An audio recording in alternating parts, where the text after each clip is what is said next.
Operazione congiunta delle forze di polizia a Porto Empedocle per il controllo del territorio. Un anziano di 70 anni perde la vita stamani presso la spiaggia delle Dune a San Leone. Cerimonia di commemorazione alla caserma Lungaro di Palermo per ricordare l'uccisione del magistrato Borsellino e della sua scorta avvenuto il 19 luglio del 92. Il PD di Agrigento interviene sul concerto del maestro Muti chiedendo spiegazioni al sindaco che non risponde sul perché il concerto sia costato ad Agrigento 600.000 euro e a Lampedusa solo 100.000. Gli architetti di Agrigento ricordano il 59esimo anniversario della frana di Agrigento avvenuta oggi con un concorso di progettazione per il recupero dei quartieri del centro storico. Eletto il nuovo presidente della CNA Sicilia, Filippo Scivoli, l'agrigentino Piero Giglione è riconfermato segretario regionale. Ricordato con un convegno lo scrittore Andrea Camilleri, morto 6 anni fa. Al via l'estate mediterranea siculiana, grande partecipazione per lo spettacolo di Calandra e Calandra.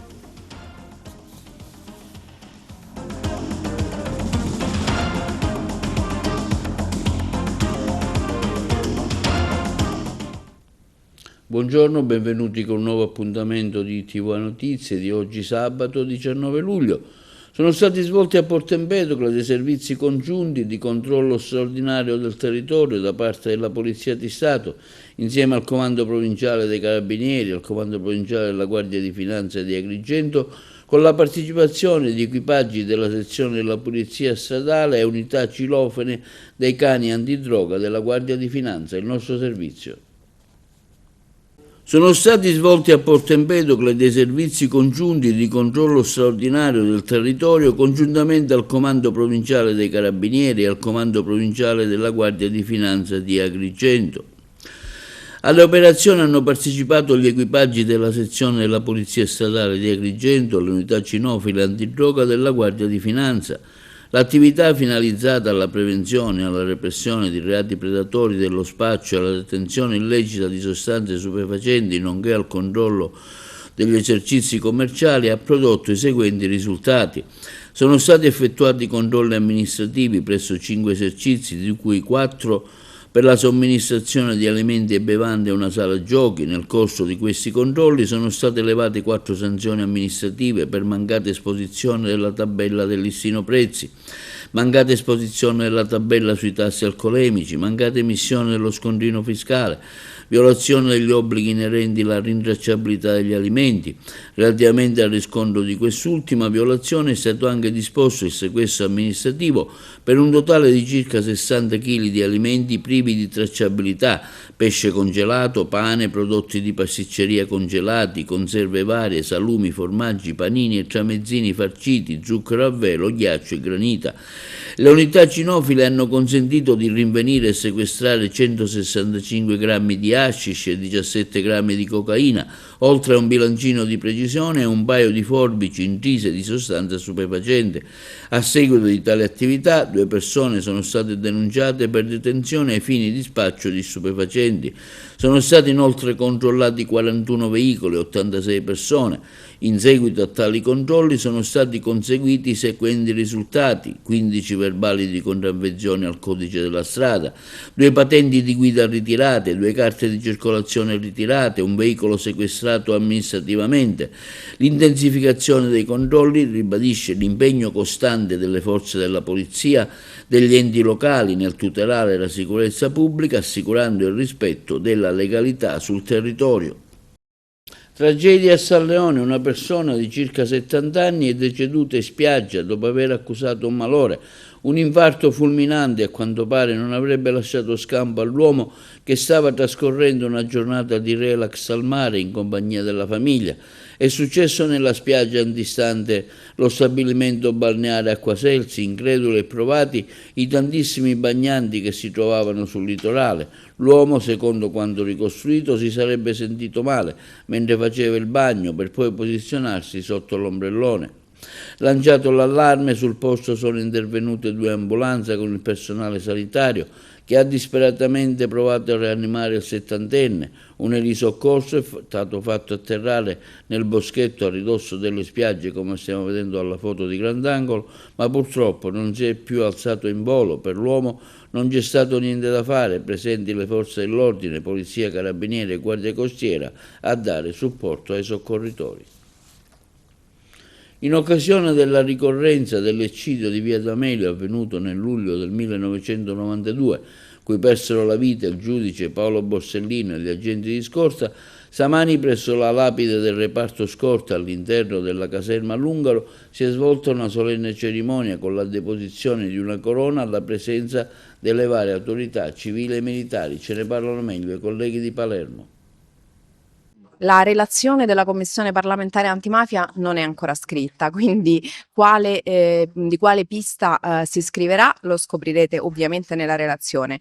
È evidente, e io rivendico anche in questa occasione, che ho scelto di fare quello che in questi anni non si era ancora fatto. Un lavoro in controtendenza, un lavoro che dà voce a tutti coloro i quali hanno qualcosa da dire e, se mi permettete, avranno qualcosa da dire, perché lo devo al giudice Borsellino e agli agenti che oggi ricordiamo.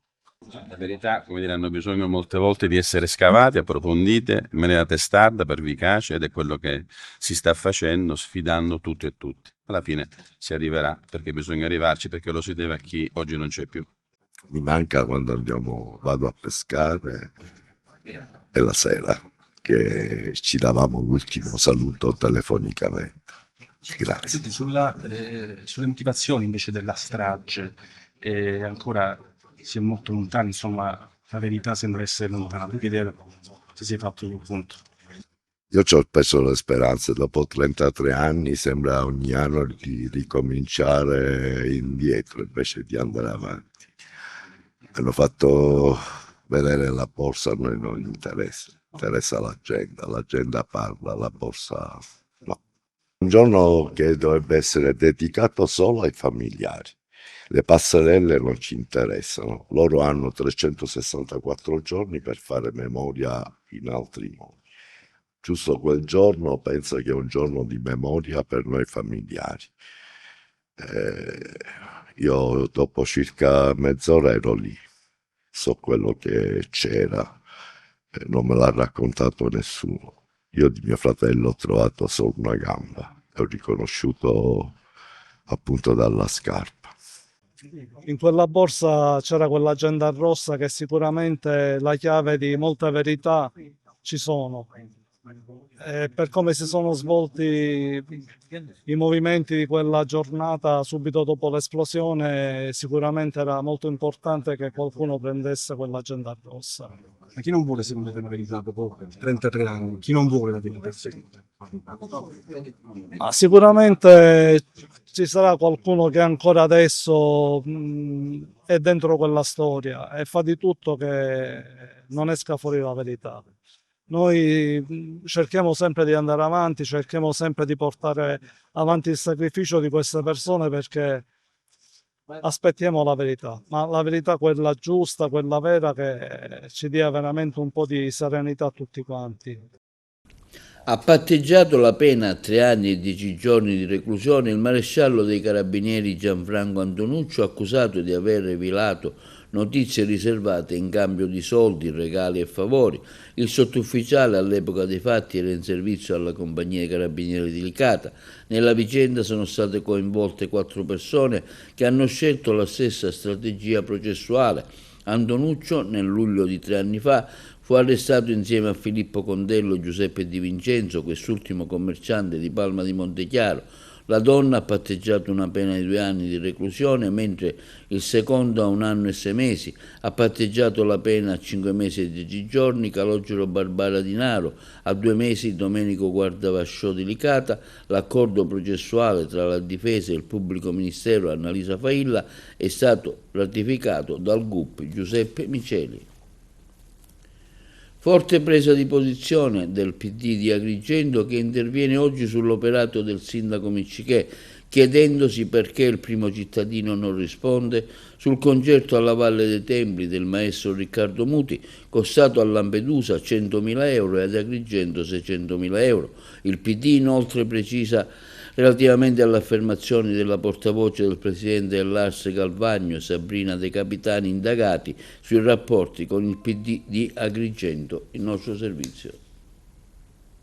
Nota stampa del Partito Democratico di Agrigento sull'operato del sindaco Francesco Miccichè, che si chiede perché il sindaco non risponde. Il sindaco Miccichè non ha mai avuto un buon rapporto con la trasparenza amministrativa e conseguentemente con la stampa, tranne che con alcuni giornalisti che si prestano ben volentieri a fargli la spalla.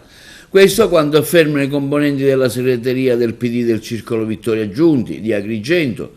Conscio della sua inadeguatezza, ha sempre rifiutato, fin dalla campagna elettorale, qualsiasi confronto con gli avversari politici e con i cittadini. Di fronte alle critiche e alle legittime richieste di chiarimento dell'opinione pubblica ha sempre fatto orecchie da mercante, rifugiandosi intenzionalmente in un silenzio imbarazzante. Da ultimo, continua il PD agrigentino, dopo una serie di spese manifestamente esagerate per eventi culturali legati al titolo di capitale italiana della cultura, si pensi a convegni deserti o al banalissimo videomapping costato ben 150.000 euro per pochi giorni di proiezione. È venuto in risalto il costo vistosamente gonfiato del concerto del maestro Muti nella Valle dei Templi. Sulla vicenda l'intervento del professor Pasquale Seddio, denunciando l'enormità del contributo pari a 650.000 euro, quando lo stesso evento organizzato lo scorso anno dal comune di Lampedusa era appena costato solo 100.000 euro. Come spiegare questo incremento di costo di 550.000 euro? A questa domanda semplice avrebbe dovuto far seguito una spiegazione immediata ed esaustiva da parte sia dell'ente parco che ha organizzato l'evento che da parte della fondazione che gestisce i fondi stanziati per Agrigento, capitale della cultura, ma soprattutto da parte del sindaco Franco Miccichè, che rappresenta la città a voce in capitolo in merito a queste vicende. Purtroppo, a distanza di una decina di giorni dall'evento, tutto tace.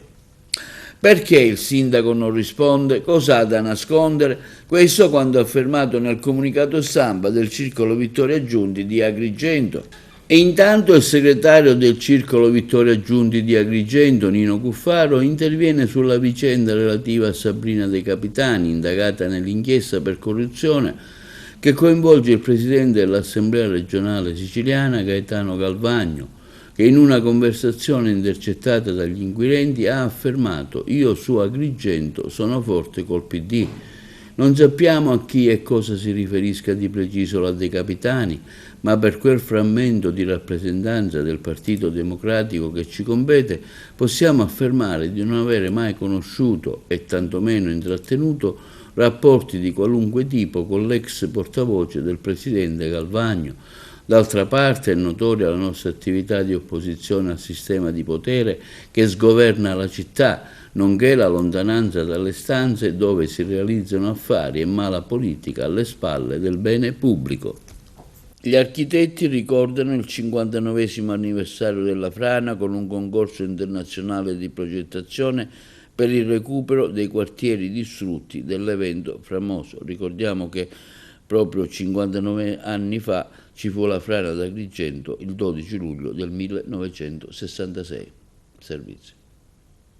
In occasione del 59° anniversario della frana di Agrigento, che avvenne il 19 luglio del 1966, che ha inferto al centro storico della città una ferita mai guarita, l'Ordine degli Architetti di Agrigento lancia l'idea di bandire un concorso di progettazione finalizzato ad acquisire un progetto di fattibilità tecnica ed economica per recuperare e valorizzare i quartieri di Santa Croce, Rabato, Addolorata, dove oggi sorge il Parco Icari. Un concorso di progettazione, ha dichiarato il presidente dell'Ordine Rino Lamendola, richiamerebbe i migliori specialisti del settore di livello internazionale e alimenterebbe un confronto di idee progettuali sul recupero dei quartieri distrutti dalla frana del 1966. Siamo pronti a supportare tecnicamente l'amministrazione comunale, continua il Presidente dell'Ordine Lamendola, attraverso un protocollo d'intesa che coinvolgerebbe anche il Consiglio Nazionale degli Architetti, il quale concederebbe certamente l'uso della propria piattaforma informatica e il supporto tecnico a titolo gratuito per l'espletamento digitale delle procedure concorsuali. L'Ordine degli Architetti, avendo un tempo acquisito una notevole esperienza nel settore, potrebbe inoltre collaborare con i tecnici comunali per la redazione del documento di indirizzo alla progettazione e del bando di concorso. Il progetto, valorizzando il Parco dell'Addolorata, aggiunto il Presidente degli Architetti Lamendola, potrebbe rilanciare il percorso costituito dalla via Atenea, piazza Pirandello, via Garibaldi, al quale asse attorno aggregano e valorizzano il centro storico, che avrebbe fatto 2 ingressi, uno da Porta di Ponte e l'altro dall'Addolorata, ma affinché questo progetto possa funzionare sono necessarie un paio di condizioni: realizzare 2 ampi parcheggi in corrispondenza delle 2 porte d'ingresso nel centro storico e la contestuale adozione di nuove politiche urbane tendenti a ripopolare città antica, stimolando i cittadini a investire nel centro storico per recuperare la propria casa abbandonata, riaprire botteghe commerciali e artigianali lungo il suddetto asse urbano. Allo scopo, da tempo proponiamo invano alle amministrazioni comunali che si sono succedute negli ultimi 20 anni l'esenzione delle tasse come IMU e Tari per un periodo di 5 anni per i cittadini che investono nel centro storico. Le mancate entrate nelle casse comunali, conclude il Presidente dell'Ordine di Agrigento Lamendola, verrebbero presto recuperate e incrementate con il fiorire di attività commerciale lungo l'asse di riaggregazione del centro storico, che tornerebbe così a essere il cuore pulsante della città, consolidando le radici culturali della nostra comunità. La sfida del concorso internazionale potrebbe essere proprio questa: acquisire un progetto che non si limiti a prevedere interventi edilizi e opere pubbliche, ma che vada oltre, promuovendo nuove politiche urbane per il recupero del nostro centro storico. E al termine del nostro telegiornale, alle ore 16 e alle ore 21, sarà trasmesso sul canale 268 uno speciale realizzato nel 2012 dal collega Carmelo Lentini, tratto dai nostri archivi. Si è svolta ieri a Palermo l'assemblea elettiva quadriennale della CNA Sicilia, che ha visto l'elezione di Filippo Scivoli a nuovo presidente regionale e la riconferma dell'agrigentino Piero Giglione come segretario regionale siciliano, segnando così un nuovo capitolo per l'associazione che rappresenta le piccole e medie imprese della Sicilia. Il nostro servizio.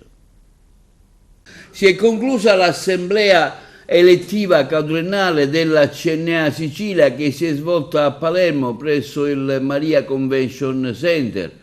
Il titolo, Una visione futura, progetti, impegno, responsabilità, ha visto l'elezione di Filippo Scivoli a presidente regionale e la riconferma di Piero Giglione come segretario regionale, segnando così un nuovo capitolo per l'associazione che rappresenta le piccole e medie imprese della Sicilia.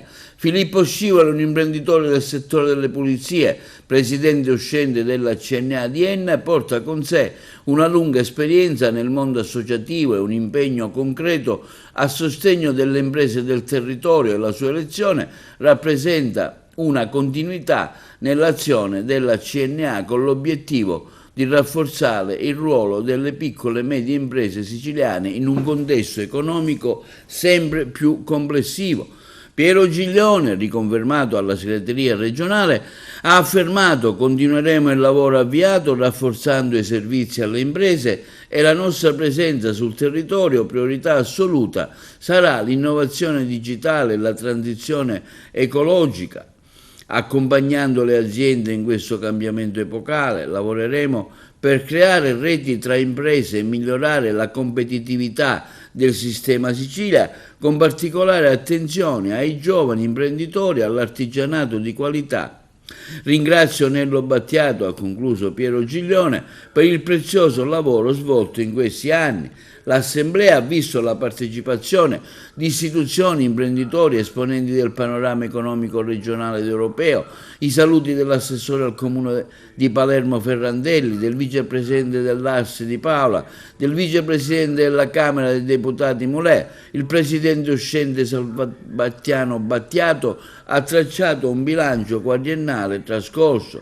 Al centro del dibattito la tavola rotonda Costruire il domani, la CNA tra Europa e territorio, moderata da Gaspare Borsellino, con gli interventi degli europarlamentari Giuseppe Lupo, Leoluca Orlando, Marco Falcone, Ruggero Razza e Giuseppe Milazzo, oltre all'assessore regionale Edi Tamaio e al presidente della commissione antimafia Antonello Cracolici.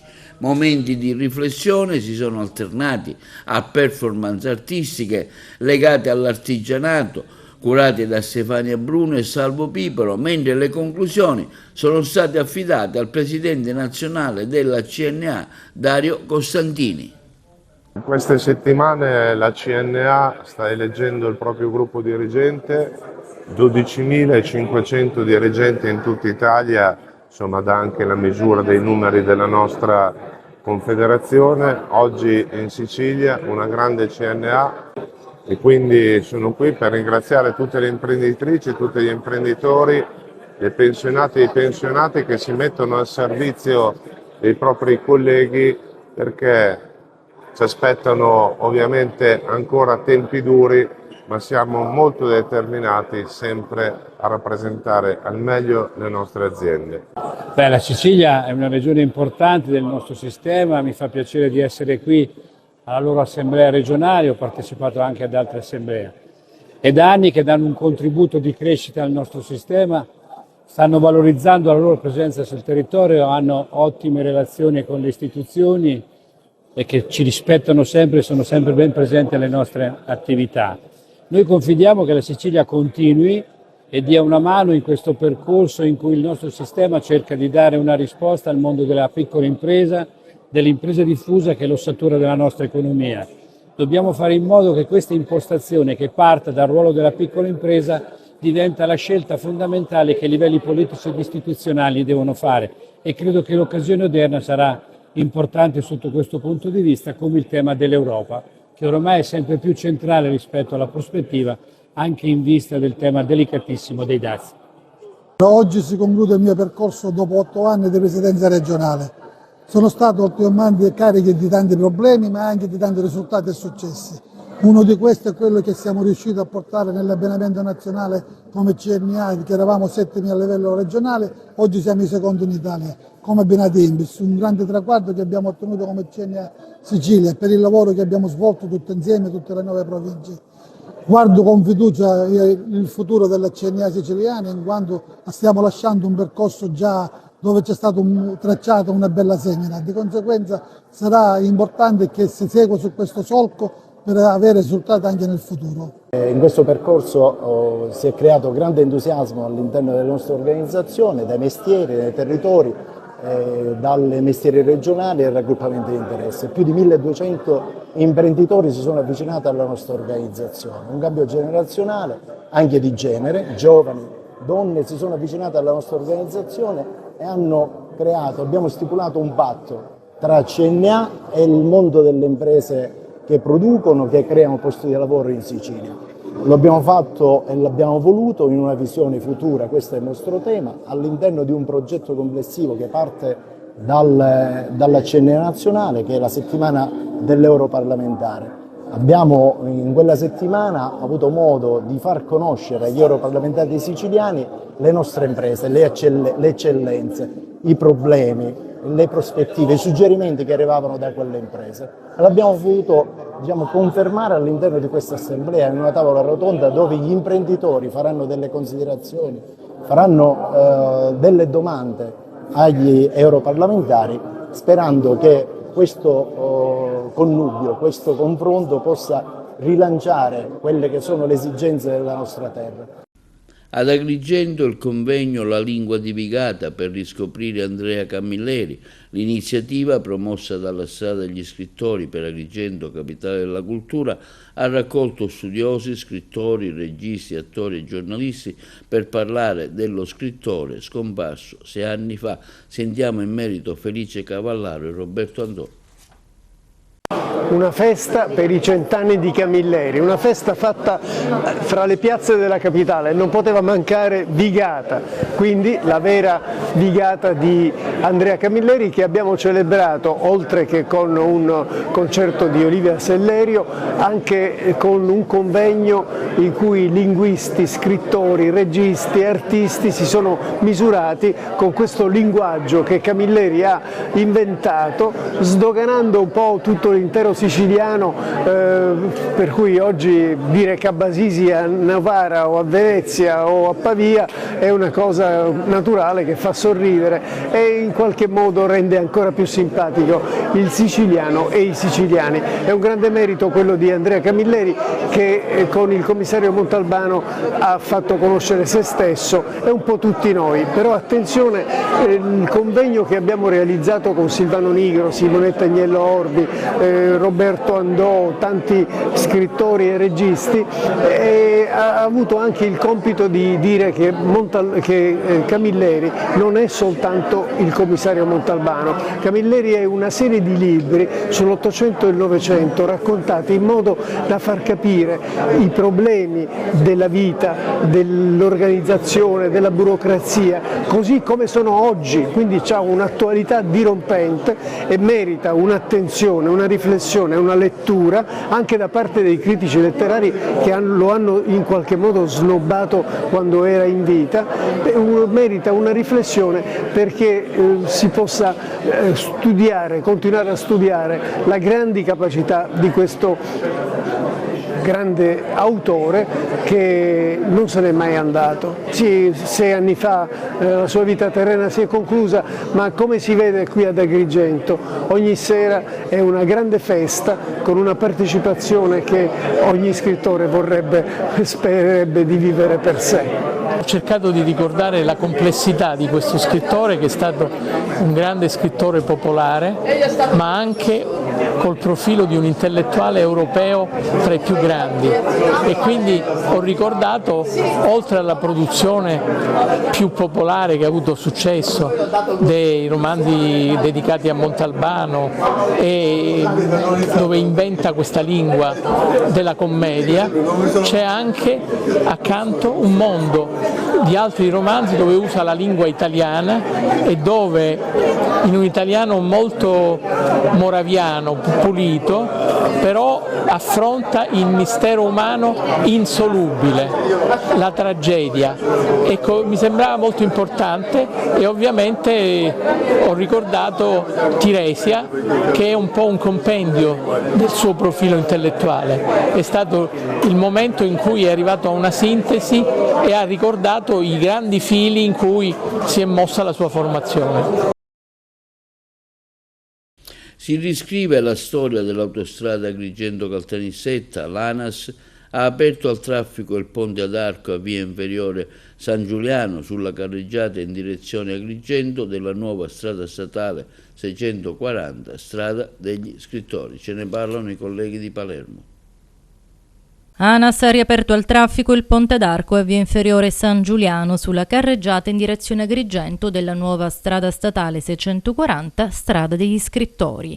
Alla cerimonia di apertura hanno preso parte, tra gli altri, il vicepresidente del Consiglio e ministro dei Trasporti e delle Infrastrutture Matteo Salvini, l'amministratore delegato di ANAS Claudio Andrea Gemme, il presidente della regione siciliana Renato Schifani, il sindaco di Caltanissetta Walter Tesauro. Il ponte, di particolare valenza tecnica e paesaggistica, ha una lunghezza di 170 metri e darà continuità alla carreggiata stradale fino all'imbocco lato A19 della Galleria Caltanissetta, in Sicilia la più lunga e più dotata di tecnologie, di recente aperta nella sua configurazione definitiva. La sezione stradale del Ponte San Giuliano prevede 2 corsie da 3,75 metri, 2 banchine di larghezza costante 1,75-1,25 metri, oltre a 2 fasce di larghezza 0,75 metri per l'alloggiamento delle barriere laterali. La sua realizzazione ha comportato un investimento netto di 12 milioni di euro. Con il Ponte San Giuliano è stato aperto al traffico l'ultimo chilometro della strada statale 640 che comprende anche il viadotto Busita, la galleria naturale San Filippo e il viadotto San Filippo Neri. In più saranno resi percorribili tutti i 28 chilometri del secondo lotto dei lavori di ammodernamento della statale 640 Strada degli Scrittori, che completano l'itinerario Agrigento-Caltanissetta. I lavori di realizzazione di questo lotto hanno consentito l'adeguamento a 4 corsie del tratto dal chilometro 44 all'innesto con l'autostrada A19 Palermo-Catania, con un investimento complessivo di 1 miliardo e 25 milioni di euro. Il nuovo tratto comprende 6 svincoli, 4 gallerie naturali, delle quali la più lunga misura circa 4 chilometri, 5 gallerie artificiali, 13 viadotti. Questa è un'opera che ha cubato 845 milioni, che ha avuto una trafila lunga per arrivare a compimento. Adesso con il viadotto San Giuliano abbiamo dato una grande risposta, soprattutto alla cittadinanza, che risparmia 45 minuti, che prima non era in condizione di gestire nei tempi, visto la percorrenza molto articolata. Linea alla regia per la pubblicità. Passaggio della campana del club Inner Well di Agrigento. Lea Provenzani Ceserani lascia alla nuova presidente Patrizia Vitellaro di Giovanna il servizio. In un clima di emozione e condivisione si è svolta ad Agrigento l'attesa cerimonia del passaggio della campana del club Inner Well di Agrigento. Il momento clou dell'evento è stato il passaggio del collare tra la presidente uscente Lea Provenzani Ceserani e la nuova presidente Patrizia Vitellaro di Giovanni, alla presenza di numerose socie ospiti. All'importante appuntamento hanno preso parte anche le autorità distrettuali dell'Inner Well, nonché rappresentanti del Rotary, Rotaract e Interact, a testimonianza del legame tra i diversi club service del territorio. La serata è proseguita con una cena conviviale, un'occasione di festeggiamento e amicizia tra le socie e gli ospiti intervenuti. Nel suo saluto conclusivo l'ex presidente Lea Ceserani ha rivolto parole di sincera gratitudine. Carissime socie, eccoci alla fine del fantastico biennio insieme. Il mio grazie affettuoso e sincero a ognuno di voi, amiche e socie, per la fiducia smisurata, per il sostegno e l'incoraggiamento. Il nostro club, che ha appena 4 anni, è oggi una realtà riconoscibile e stimata. Senza di voi tutto questo non sarebbe stato possibile. Emozionate anche le parole della nuova presidente Patrizia Vitellaro di Giovanni, pronte ad affrontare con spirito di servizio il nuovo anno sociale. Mie care, vivrò questo incarico con entusiasmo, equilibrio e spirito di servizio, con l'obiettivo di rafforzare ancora di più i rapporti di amicizia che ci uniscono. Semplicità, armonia, solidarietà, dedizione saranno le mie linee guida. Grazie per la fiducia, un abbraccio a tutte e buon anno a tutti noi. Al Preso e Via Siculana ieri sera l'estate mediterranea, grande partecipazione allo spettacolo di Calanda e Calanda. Sentiamo in merito il sindaco Giuseppe Zambito.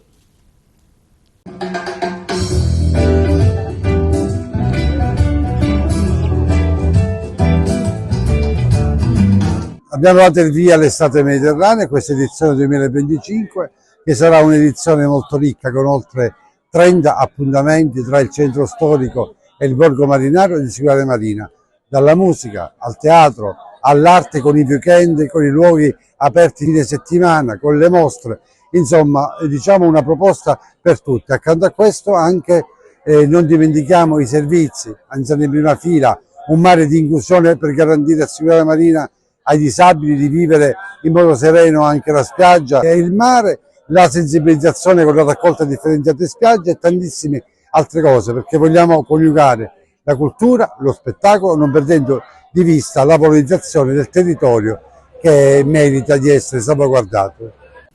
E si svolgerà stasera con inizio alle ore 19 a Borgo Bonsignore di Ribera la mostra di pittura dell'artista Giusy Ciagola, un viaggio tra le emozioni e visioni personali che raccontano le storie attraverso le tele. L'evento organizzato dal Comune di Ribera, inserito tra le iniziative di Agrigento Capitale della Cultura 2025, interverranno Margherita Trupiano, Rosario Michalizzi, Roberto Piparo. L'evento è moderato da Emanuele Miceli.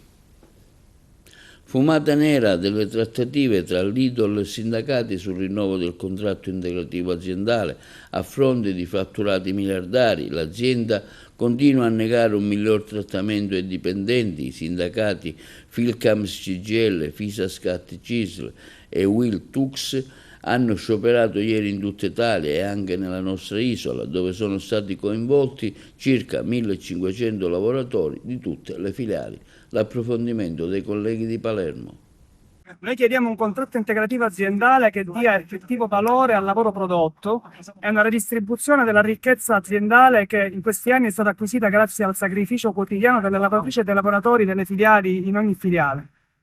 La Lidl è un grande gruppo che è in forte espansione in Italia, in Sicilia, vediamo filiere sorgere mese per mese, ma nonostante ciò continua a imporre turni di lavoro massacranti, ripetute missioni da una filiera all'altra, abuso della flessibilità e carichi di lavoro insostenibili che oltretutto possono dare fastidio anche in termini di salute e sicurezza delle lavoratrici e dei lavoratori. Dopo lo sciopero del 24 maggio 2025, l'azienda è ritornata al tavolo con una proposta ancora irricevibile, tra le quali bonus una tantum di importi economici risibili che hanno il sapore di una provocazione, motivo per il quale la protesta non può che continuare. Oggi continuerà e continuerà nei prossimi giorni, finché la leader non capirà che dovrà tornare al tavolo con proposte concrete e tangibili. Noi chiediamo in realtà praticamente un buono spesa che comunque sia proporzionato a quello che è l'utile dell'azienda. Un'azienda che produce 1,3 miliardi di utile non può ridistribuire soltanto 360 euro di buono spesa da spendere all'interno del punto vendita. Per noi è inaccettabile. Oltre a questo chiediamo delle condizioni di lavoro che comunque abbiano un carico più consono, più ragionevole rispetto a quello che oggi i lavoratori subiscono. È un'azienda che ha un'altissima produttività e loro ne chiedono sempre di più. Questo non è sostenibile, stiamo parlando di lavoratori, non di macchine, e vanno trattate per come di giusto. Un'azienda che per fortuna è solida, sta bene, non c'è ragione del perché non debba ridistribuire ai lavoratori dell'utile che producono tramite loro. Parliamo di un'azienda che ha 1,3 miliardi di euro di utile e che non vuole né ridistribuire una parte, diciamo, di questo utile alle lavoratrici e ai lavoratori che hanno per lo più anche contratti part-time, contratti a 20 ore, per cui chiediamo anche l'innalzamento, diciamo, delle ore lavorative settimanali, perché chiaramente, diciamo, non possono con questi salari sbarcare, diciamo, il lunario e arrivare con serenità a fine mese.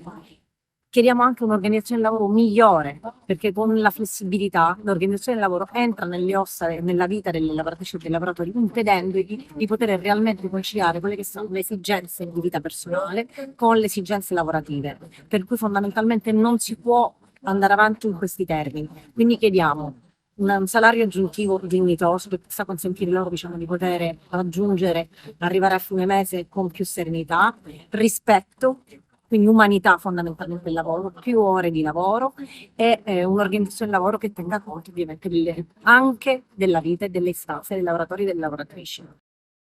E questo è tutto per TV Notizie di oggi. Vi ricordiamo che i nostri programmi si possono vedere in tutta Italia sul canale 268 del digitale terrestre, perché alle Smart TV, in streaming sul sito www.televideoagrigento.tv e il telegiornale sul canale 93 di Video Sicilia alle 15 alle 20 con replica la mattina alle 9. Inoltre i nostri servizi si possono visionare sul canale YouTube di TVA Televideo Agrigento. E questo è tutto per oggi e vi auguriamo un buon fine settimana.